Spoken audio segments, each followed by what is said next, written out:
Hello, good afternoon. Welcome to Women at the Frontline.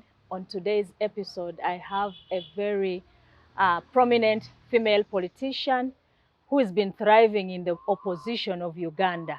And I'm delighted to be having her here, Honorable Osege Angelline, who has been a two-time Member of Parliament for Soroti District under FDC. And today I would like to have a conversation with her on how she was able to thrive and survive in the political opposition of Uganda.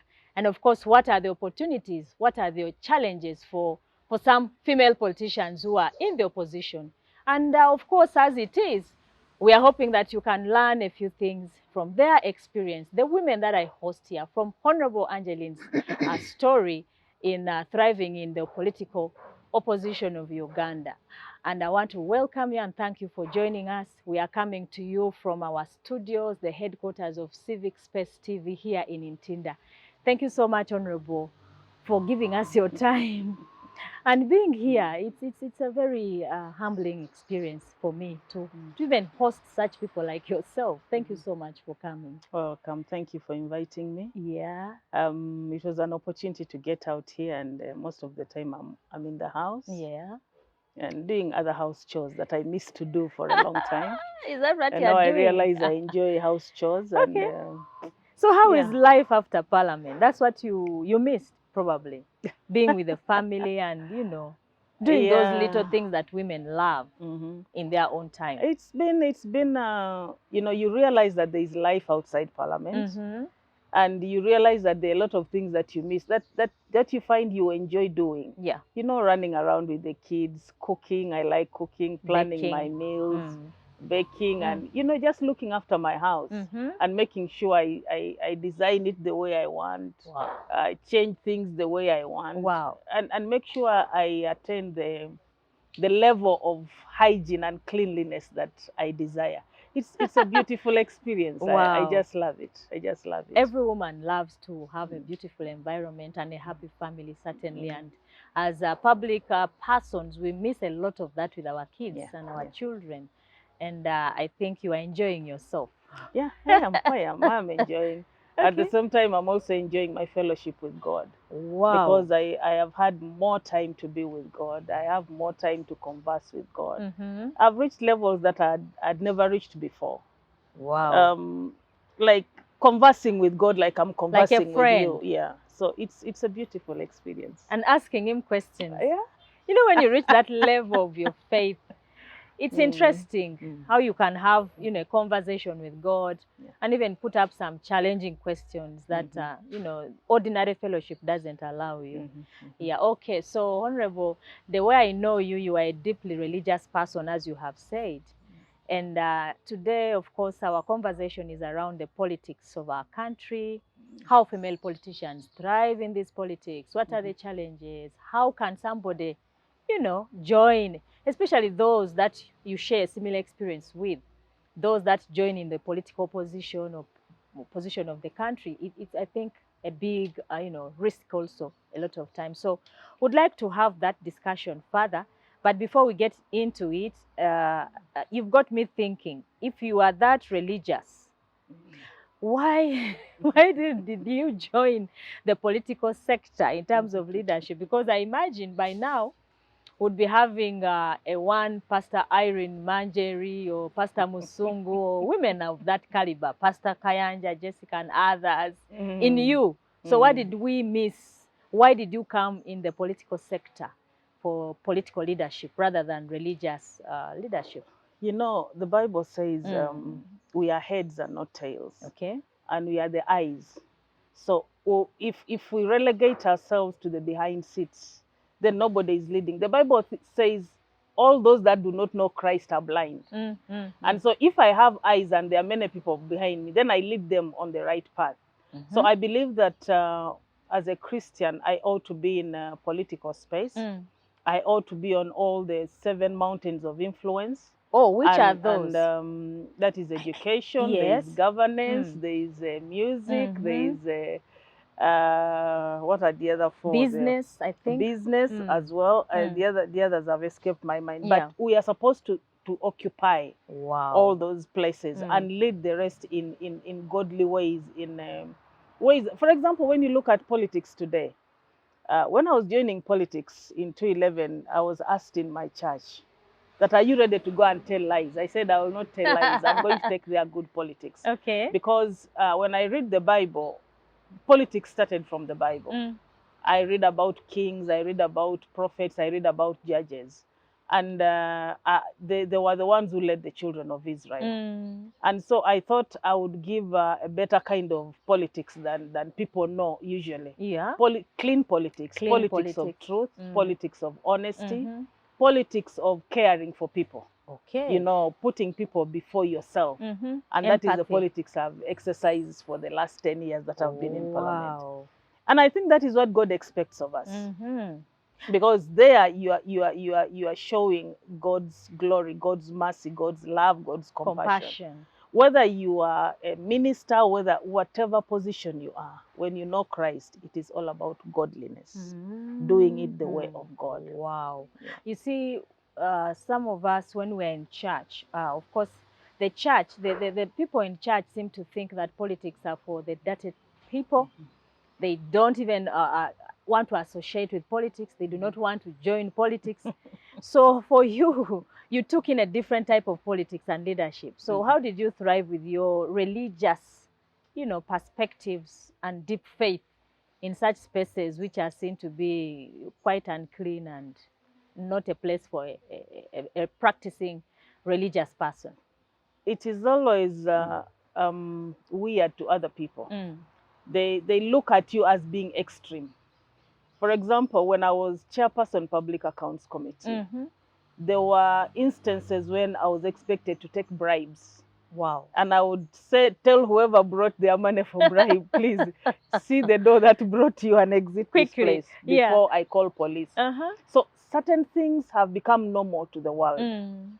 So when you come with a godly perspective, when you come with high values, Christian values, people don't understand. You're actually excluded. Yeah, you are excluded. Actually, people thought I denied them opportunities. Yeah. I was being too hard on them. I was being unusual. Some even called me foolish and said, you'll get out of here without any wealth, without any money on you. I said, no, I didn't come to make that kind of money. Yeah, so it's sometimes difficult, but you get to know that is the world. And so you feel like you have an impact to make. You must make a difference and change the thinking of people and let them know that politics can be clean, but also you can And it's your right as a Christian. It is your right and it is your responsibility. Actually, I take it as a responsibility. Because the Bible says that He will hold us accountable. Because we were here and we did not tell people how to do things the right way. So why are you a Christian if you cannot share your Christianity and show people the right way? You may not necessarily preach and say, be born again, but through your actions, show people that it's possible to do things the right way. I hear you, madam. And I think the same things you're talking about happened to me when I was in that house. And you feel quite alone. But of course, we were also identifying with those Christians in there who shared the same values, that you can actually be in politics. Dominate those mountains of influence. As you have said, responsibility is upon us, as even those that profess the faith, to show light and show better values in that space. So I'm so glad that you're able to share that experience to someone out there who is a deep practicing Christian or other religious person and is like, no, that space for me, no, I cannot go there and get corrupted with all these things of the world. And yeah, I think it's a rich, sharing. So I would like us to review that life of yours, 10 years of politics, quite a lot, a prominent figure in the opposition that you have been in the country. You rose to the level of chairing a very prominent committee of Parliament, Public Accounts, which required a lot of integrity. I'm sure you have some experiences, rewarding experiences in the house, what I call beautiful moments that you live with and you would love to share with your children and grandchildren on what you did while in Parliament or even, in the constituency, generally your life of politics, some of those very, very rich moments, our experiences or thoughts or you could share with us? You know, because it's like you want to walk a certain path and people are walking a different path. And you're trying to tell everybody that, no, this is the right path to go. It was both difficult, but also rewarding in such a way that you're doing something that people normally don't do. And you are able to make people realize that things can be done that way. I think that we have not yet risen to a level that our impact has been felt as Christians. Sometimes we get swallowed up with the rest. Yes, because you think if you are different, you'll miss out. Okay. If you do things differently, you will not get what everybody else is getting. But I want to believe that for any change to take place, any transformation to take place, somebody must champion it. And it doesn't matter what you miss out, what you think you miss out. Okay. What you are pursuing is more important. What you're pursuing, your higher goal. Yes, yeah. You stand on a higher ground. Higher ground. And so we have to draw people to that higher ground because it will be required of us. And what did you do when you were MP? Then you say, okay, we passed laws, and how godly were those laws? And how many did you draw to the Christian kind of way thinking of doing and perspective, things? way of life? So, okay. Yeah. So for you, that both sweet and sour. Sweet and sour. The sweetness was that you stood your ground. Yeah. Through it all. You maintained your values. You were able to engage other Christians, you know, to stand their ground, because they are weaker persons. Yeah. When the hotter things come their way, then they give in to the rest, as you have said. And I think that, yes, I credit you for that, and thank you for standing ground, because that house, certainly, there are many things that come your way. You're like, now, how do I maneuver? Yeah. But, well, the Bible says we have a present helper all the time. I'm sure the Holy Spirit was helping you and assisting you through it out.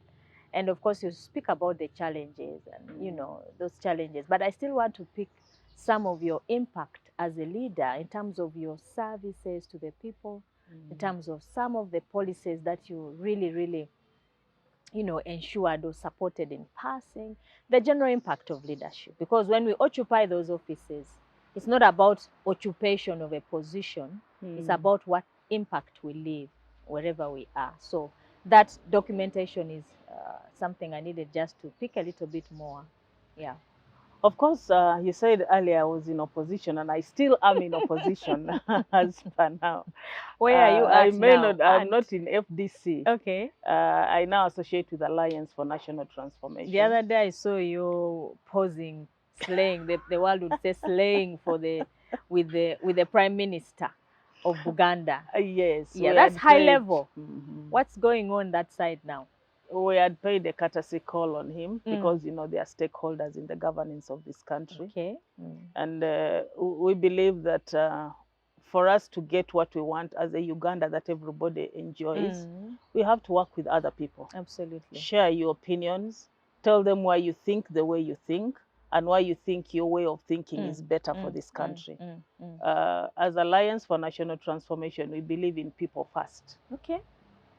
Like in whatever we do, we think we must focus on the needs, on that which satisfies, pleases, the people of Uganda. Wow. And that is why we don't so much front individualism.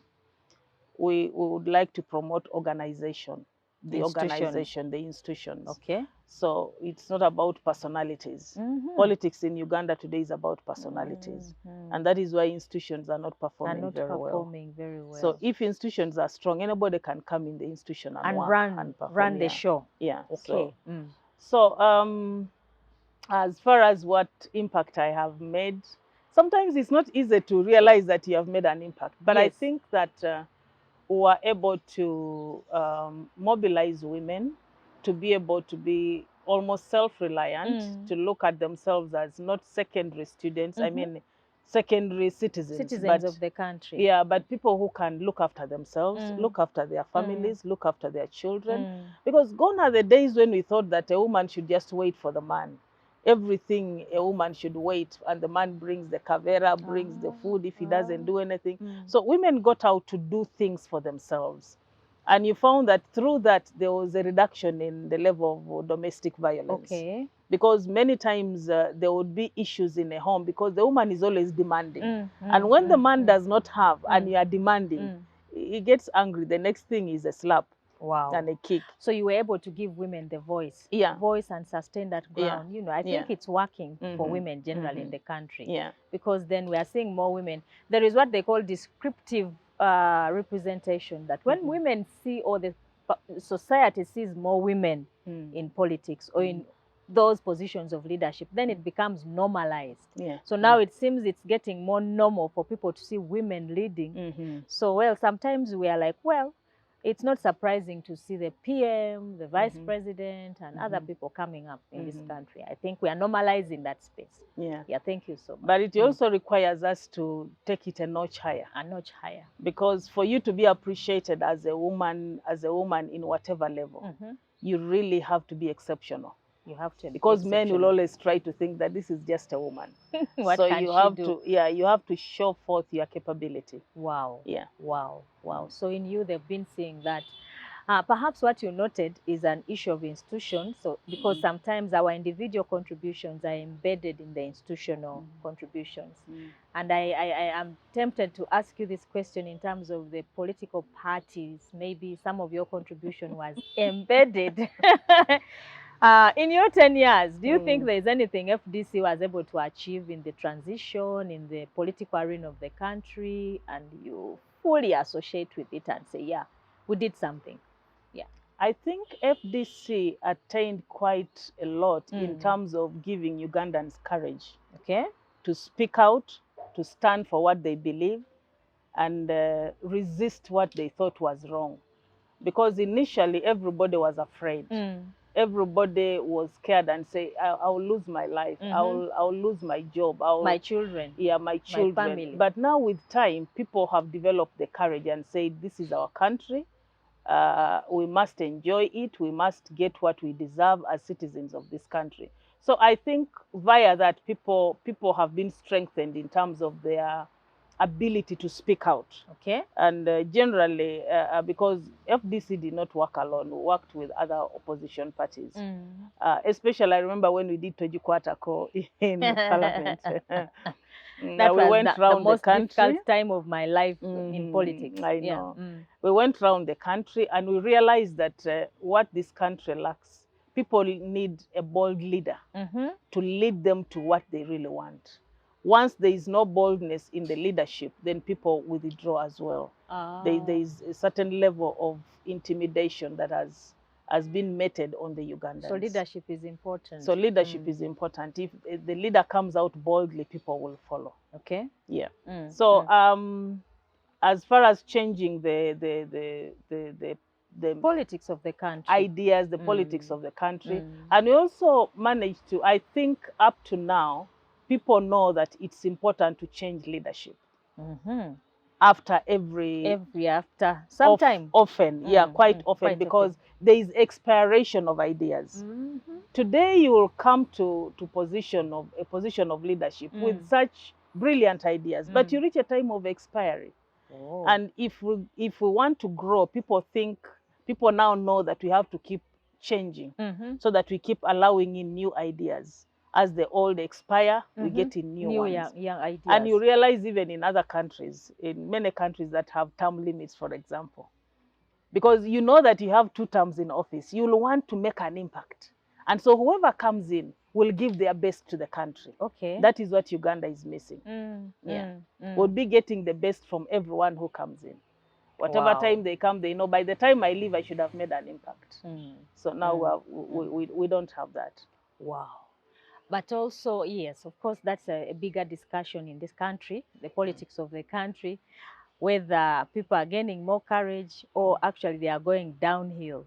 Because it feels as though sometimes when this charismatic leader comes up and talks about certain issues in the country, it looks like the rest go silent. Because of what they go through. After speaking out, you see what you go through, and then everybody says, no, I can't handle that. My children and all those kind of things. So, but it's even strange that we've come to that point of discussion right now. you know, that scare and that worry, and then there's something that's not right, perhaps. Of course, there is, including the religious fraternity. The Where fear you has not belong spared now. them. Yeah, the fear has not spared them because you know, there is humanity. To be able to overcome humanity, the way a human being behaves naturally, it takes a higher power. It takes a higher power. So when you're like the system we have today, it's about handouts. There is nobody corrupt system. corrupt system that once you are given something to eat, you have to pay back in another way with a vote. But maybe we are all guilty as politicians in that perspective, because we all give out this money, these bribes, and I don't know where change is going to come from in that direction.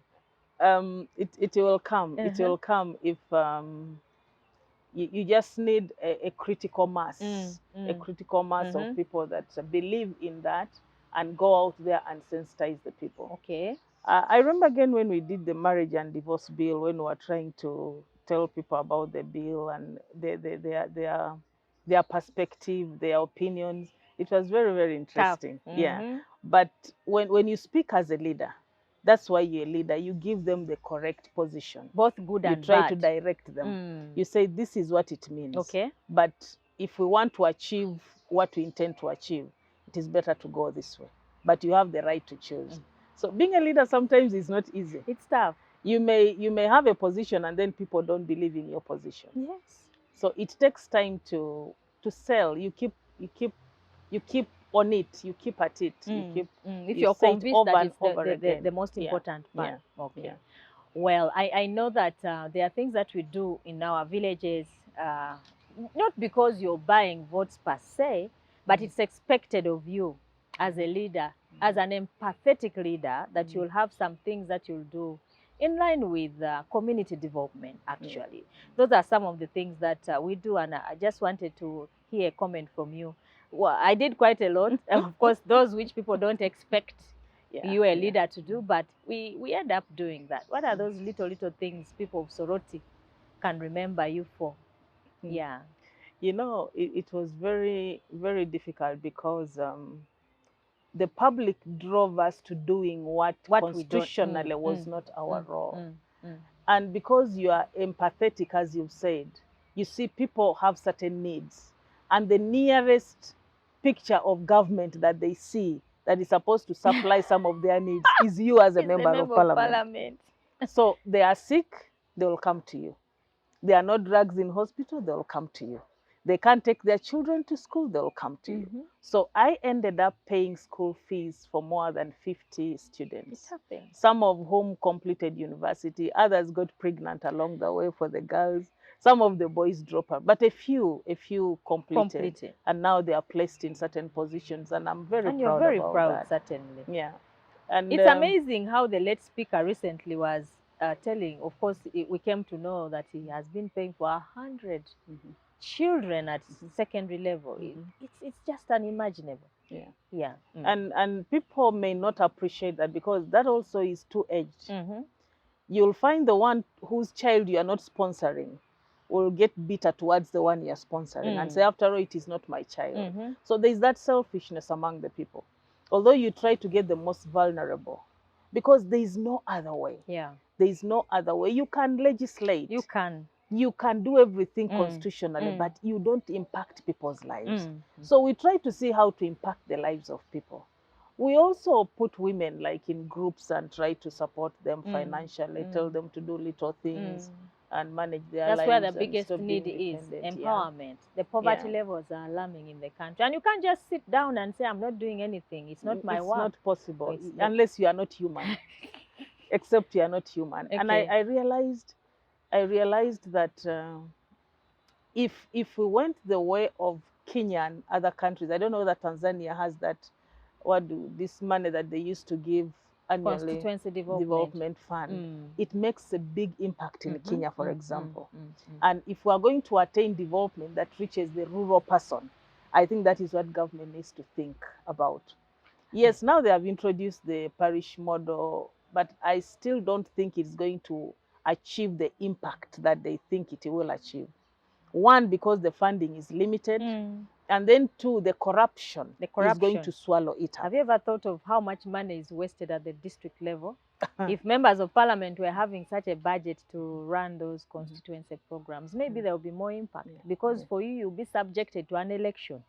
And if you don't deliver, then otherwise the technocrats, no one is able to trace where the money goes. Lots of money, 18 billion in some districts, 10 billion. If they gave a member of parliament just 1 billion per year to do different projects, I think there would be change. It would, because you plan together with the community.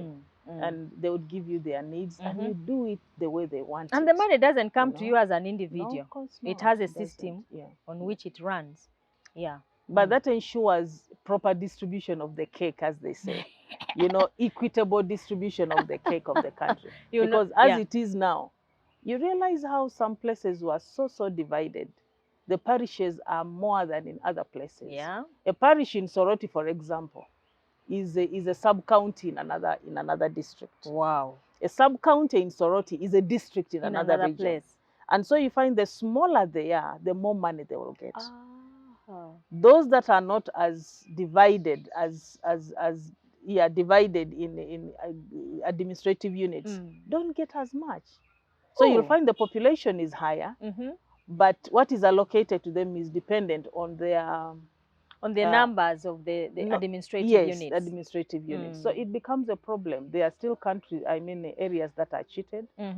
And I think government needs to rethink that. Wow. But also, I don't know if we're going to get back to this, but I wanted to say this. Before we left Parliament, we had thought of this thing of the system of governance, where we were thinking that this one take all is causing a lot of enmity. The winner takes it all. Winner takes all is causing bitterness in this country. Is it fast past the post? Yeah, fast past the post. Yes. So, but if we did this, what is this? The proportional representation. It gives more people opportunity, but it also encourages quality leadership, because then it gives the responsibility to the different political parties to get their cream, their best, the best that they have to come into leadership. So it is something that I think Uganda needs to think about. It's something that we need to think about. Is it related with what they are talking about now, the parliamentary system that is coming up? And what is your take on it? Because it looks like that is where government is, rethinking around. I think that one it is far from that. It's very far from that, because the parliamentary system, we still go through the same electoral system that we have today. And so the majority will always have it. And the one with money, the one with networks, all the corrupt tendencies will stay. But proportional representation reduces the corruption. Because you don't spend on the people in terms of money for elections. You don't interface with people as, for example, an MP. It is the party. So that is also, it helps to strengthen institutions, because you go there as a party. And that is when Ugandans will learn to vote for a manifesto. For a party. As far as it is now, we are not voting people's manifestos. We are voting individuals. But do you think that can happen in Uganda soon enough? With this, I don't know, people are calling NRM as a cult. With the cult, with the cult nature that NRM has, and the other parties seem to be swallowed. So will they get candidates in a way? Because now, if it is about proportionate, and they say 60% for the the leading party, then it may even be difficult for another political party to raise 10%. Yeah, but it will encourage some people to come out, those who have gone into hibernation.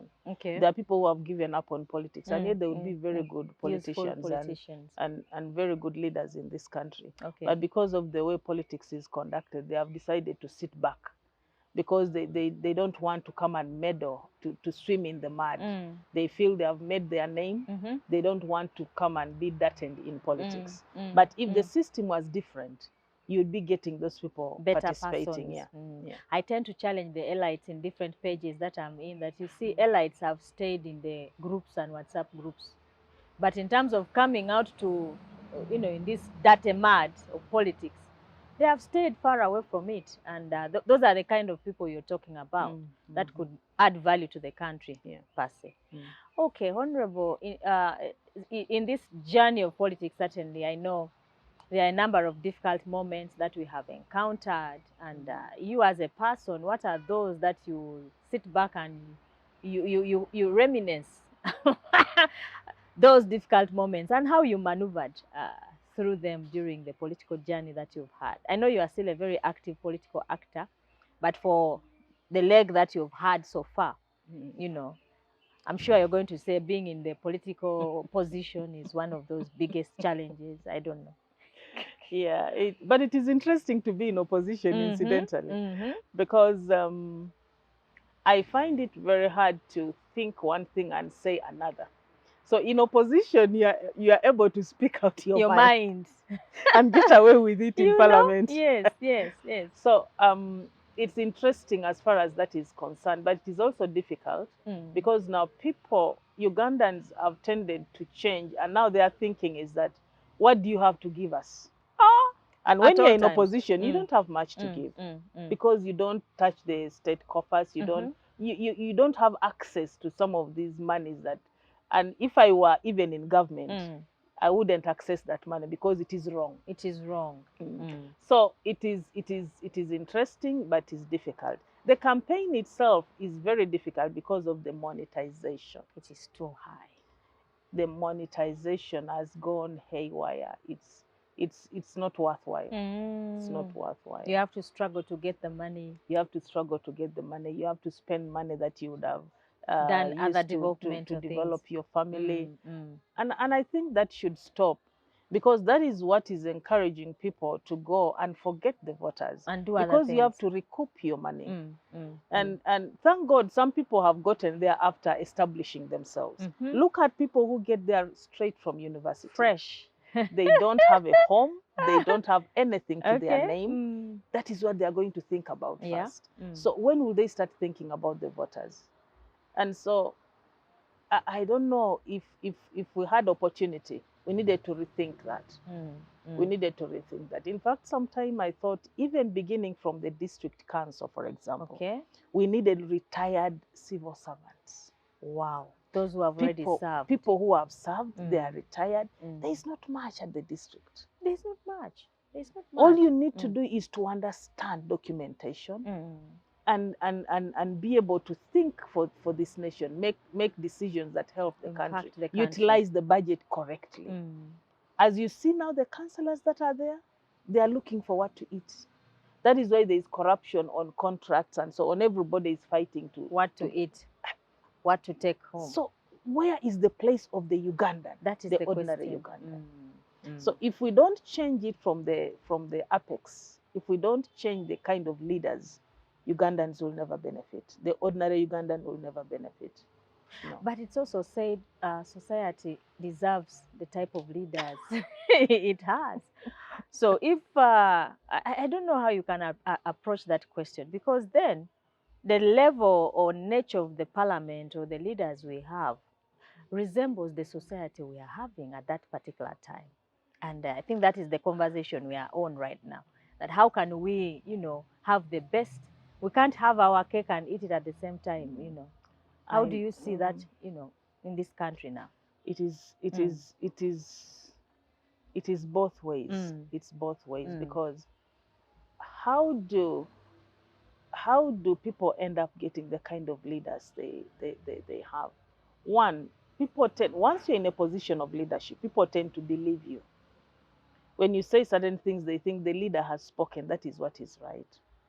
But depending on their position in life, their needs in life, they will choose what they think will meet their needs, their immediate needs. Okay. And that is why we have people who are corrupt, who are using money getting into positions. Because one time in campaign, someone sent me a message and said, Angelline, an empty stomach has no ears. Wow. And I was like, okay.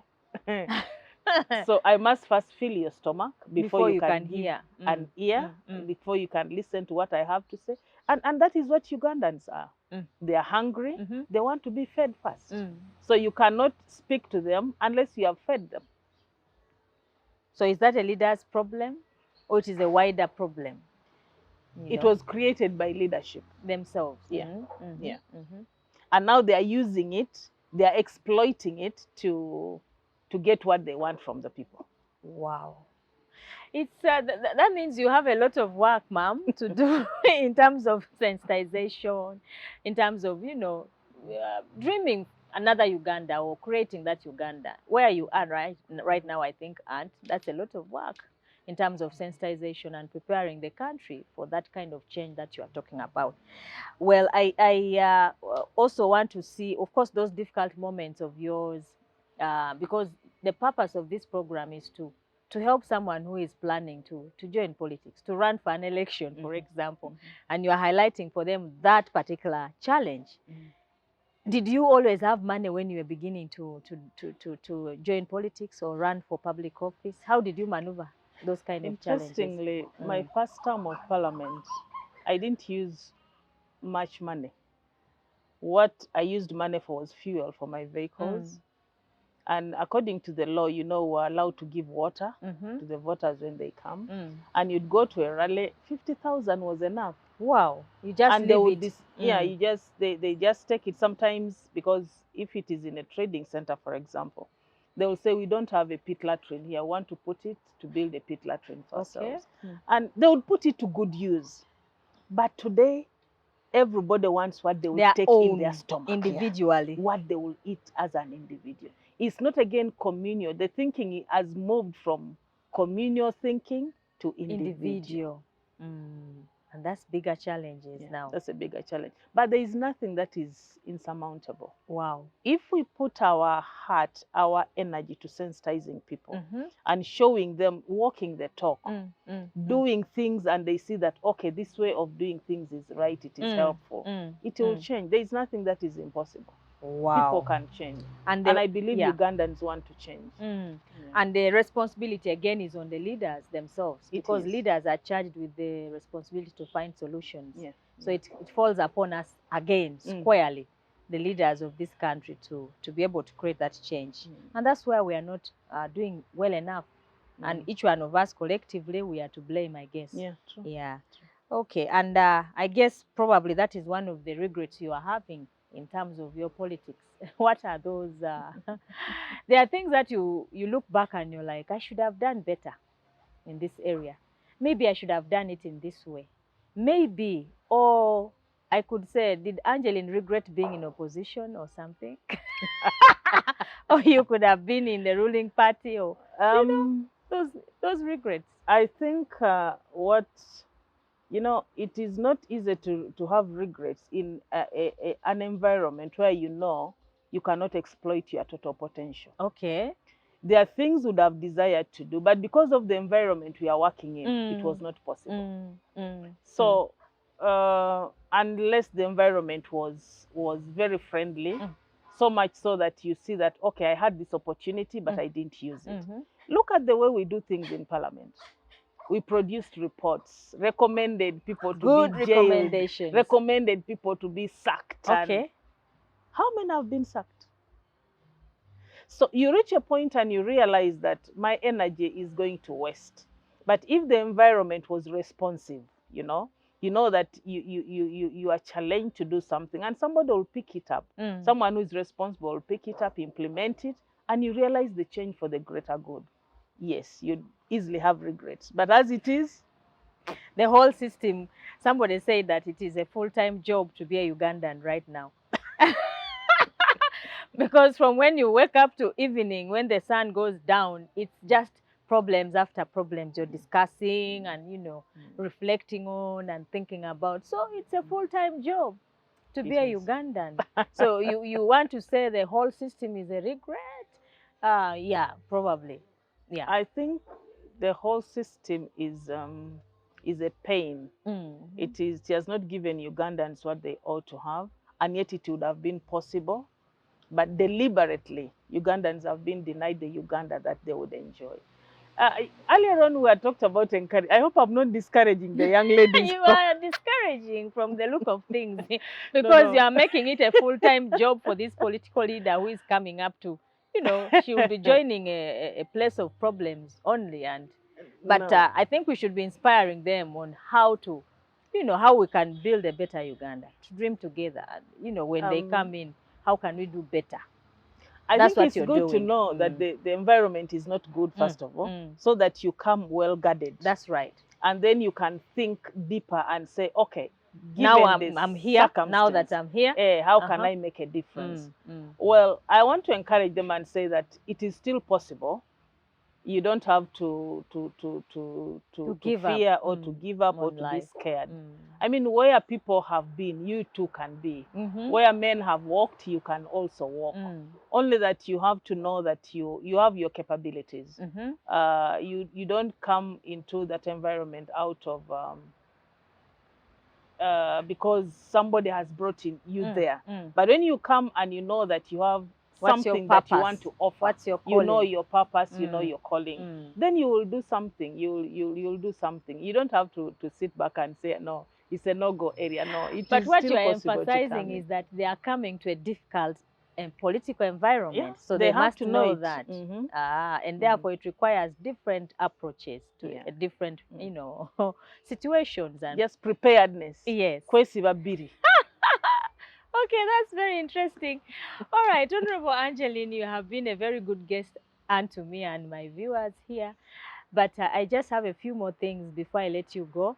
Of course, this space that we created, as you know, is a space where we want to have conversations from the perspective of senior leaders like us to the others who are upcoming, or even a new leader who, could be of age but wants to join this political arena. Why?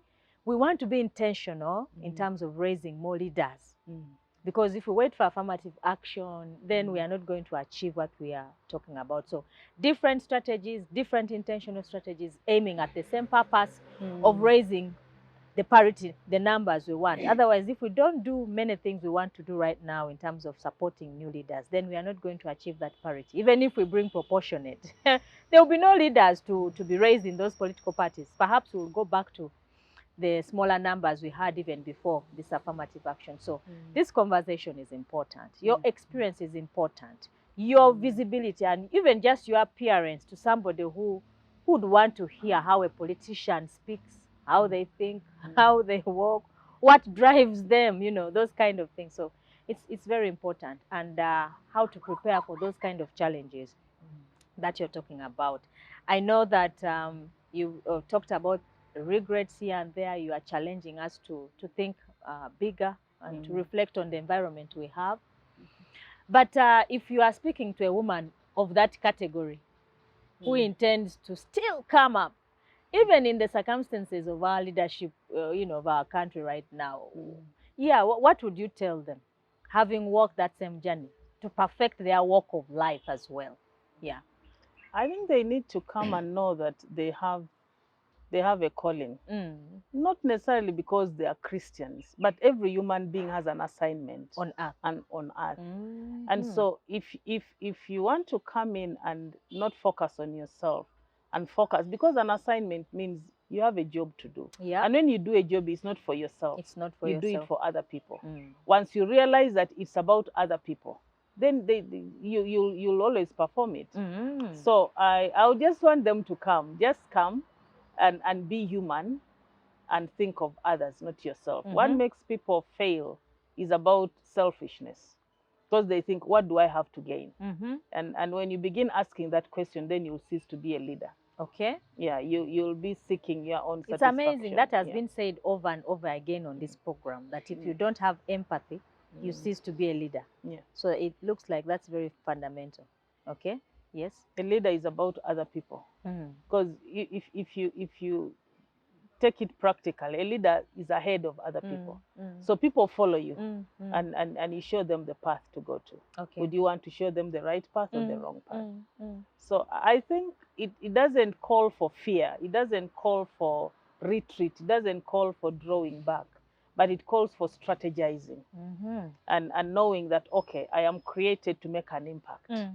I will go through this earth and I'll make this kind of impact. Mm. Nobody was made for nothing. Okay. There is a purpose for everybody. And once you discover that purpose, you fulfill it.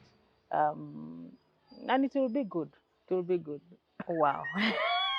You're speaking to a young woman who has not walked this walk of leadership or journey before. But yeah, any other, maybe, encouragement, your values, what is your ethos of leadership? What has kept you going? One thing or two that has, really stood out for you, that kept you moving and going, getting this mileage that somebody can pick up from. I think being truthful, being honest, and that can only be possible when there is a fear of God in you. Wow. When you're alone, you do the correct thing, not because somebody is seeing you. If you are left alone on earth, you will still do what is the right. same thing. Yeah. If God is not with you at that time, you still do the same. You will still do the same thing. Whether in darkness or in the light, you'll still do the same thing. Wow. What kills many people is impression. You want to impress, but and you'll do wrong things because you are seeking to impress somebody. Being true to yourself. So be true to yourself and be true to God and be true to humanity. Wow. You've summarized it in a very rich manner. Being true to yourself and being true to God, and then also being true to humanity. That's very fundamental. Yeah, and I know personally, I think that has caught my attention and will keep me going as well. I know that you are not yet expired in the politics of Uganda. You are now in ANT. I'm sure there's a lot that you are dreaming together collectively as the team in ANT in terms of what you'd want to see Uganda in the next few years to come. What are those things that maybe that you still want to work on together with your colleagues to see change in the country? We want to see a Uganda where everybody is equal before the law. We want to see a Uganda where all the 50 or 60 something tribes of Uganda feel like they're Ugandans, and where you don't have to ask whose child are you, or which part of this country do you come from before you get a job. They call it Gambanogu. Gambanogu. I got that recently. I didn't know that Ugandans are, I could say, funny. Yeah. So we want a Uganda that everybody is enjoying as a Their Ugandan. country. Of course, zero tolerance to corruption that we sing almost, and it is possible, because if we make corruption very risky, nobody would go and be corrupt. And then we address other things that lead to corruption.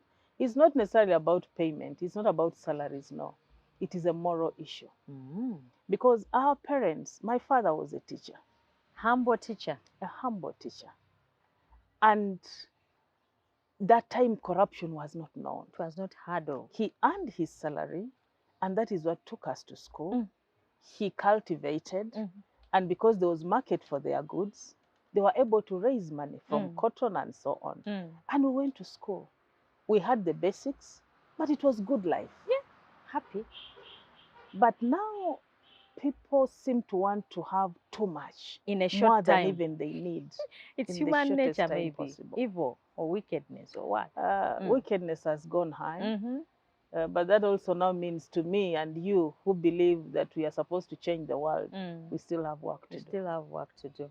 And if you were in this current parliament, the 11th parliament, what would be your focus of attention in terms of legislation, in terms of the things that you are talking about you would want to see? I know that, if God had given you another opportunity to serve in this parliament, what would that be? I think what we would want to see is really service delivery to the community. We are concentrating so much on people who already have, by the way we do things. Even parliament itself would need to be cut into more than half, reduced, less than half of what we have. Now we have 500 something. 526. You don't need all those people. You don't need all those people, because being a member of parliament constitutionally, you don't need too many people. You can even have one person representing a region. And legislate. Yeah.